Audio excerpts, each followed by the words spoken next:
This video is about 3 simple tips for reading to a baby. When I first had my baby, I was like, oh yeah, I'm going to read to them, totally, no problem. But when they were like a week old, I was just singing to her and talking to her and not really all that worried about actually reading to her. I was like, oh, I'll get around to it when she's a little bigger. I go to my 1-month appointment, the 1-month checkup for the baby, and the doctor asks, so have you been reading to her? And I admit that my husband had been reading to her, but I myself hadn't, and he stressed to me the importance of it. Apparently there are all of these statistical studies. You should start reading to the baby right away. I mean, you can even read to the baby when they're in your womb.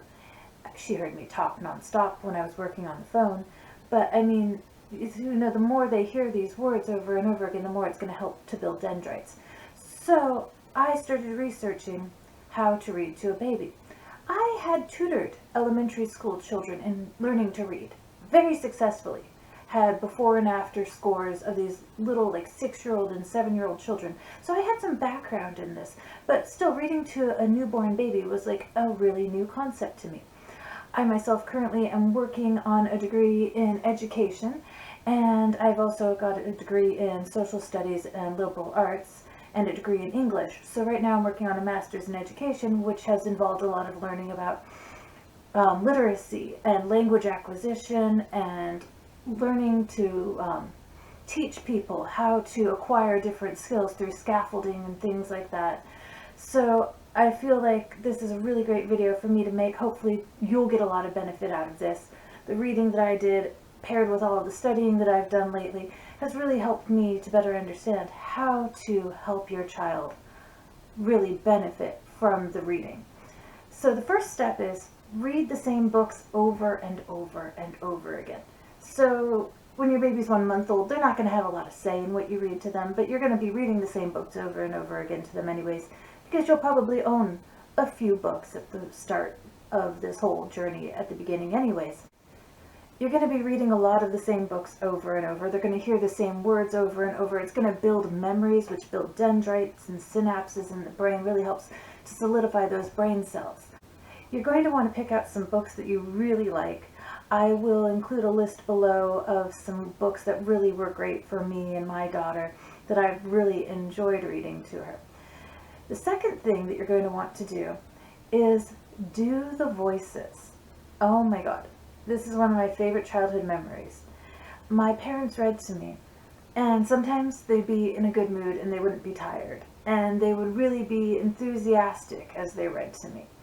If you are enthusiastic as you read to your child, you're just going to be changing the way they see the whole experience. It's something they're going to be excited about. It's going to infuse joy and meaning into this experience of reading. And that's one of the things that's really going to enrich this experience and this practice for your child long term to make it so beneficial for them in later life. So if you can read with an enthusiastic voice and really get into it and really enjoy it and tell yourself you're enjoying it and you want them to enjoy it, really psych yourself into it, that's really going to help. Another thing is doing funny or different voices for the different characters.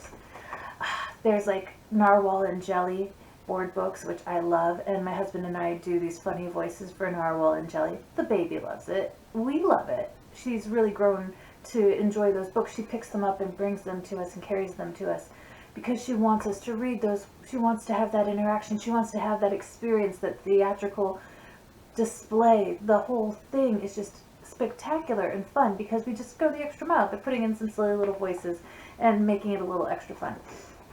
So this is The Very Busy Spider, very good book. And when I get to the point of the cat, I usually, go, meow, cried the cat, want to take a nap? And, stuff like that. I have different voices for all of the different characters in here. And the baby loves this book. She picks it up and she says to me, nay, because that's the first character in the book, and she wants to hear the character. She wants to be a part of that experience. So she brings this one to me a lot. My mom used to read this to me too, so I'm a fan of it. I really enjoy reading this one. Alright, so the other thing you can do to enhance the experience while you're reading to a baby is to talk about the things on the pages. You've read this book a million times. You can talk about the things that you see on the pages. Like, here is a little kid and here is a cat. Here's a blue bird and a red bird and a yellow bird. Now she's not just hearing the story or the words that are on the page, but she's also learning new words like cat, bird, yellow, blue, red, boom. This is the page right here. I've read this book to her a bunch of times, and if you watched my video a few weeks ago about teaching your children how to talk, this was the page that she was looking at, and I was pointing to the first time she said the word cat. It was her first word, and I just flipped out. And I was pointing to these different things. There's a mommy, there's a guitar, there's a cat. And she looked at the cat, and she looked at me, and she said, cat. And I was so shocked. I started praising her, and her dad was right there, and he started praising her.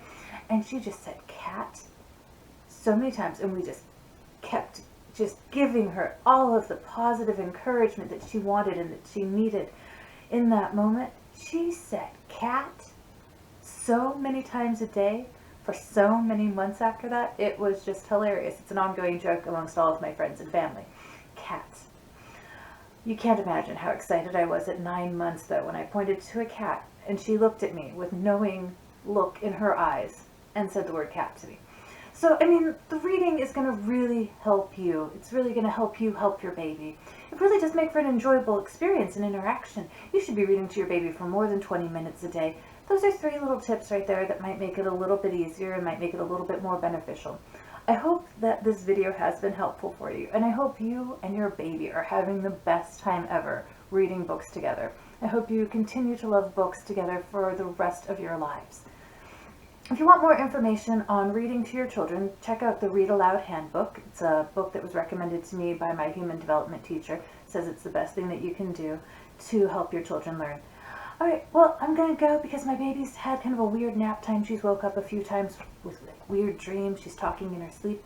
I'm going to go before she wakes up again. Wish you all the best. Oh, hey, if you like my video, do me a huge solid. Subscribe to my channel because I really, really, really need the help. Okay, cool. Thanks. Have a good one.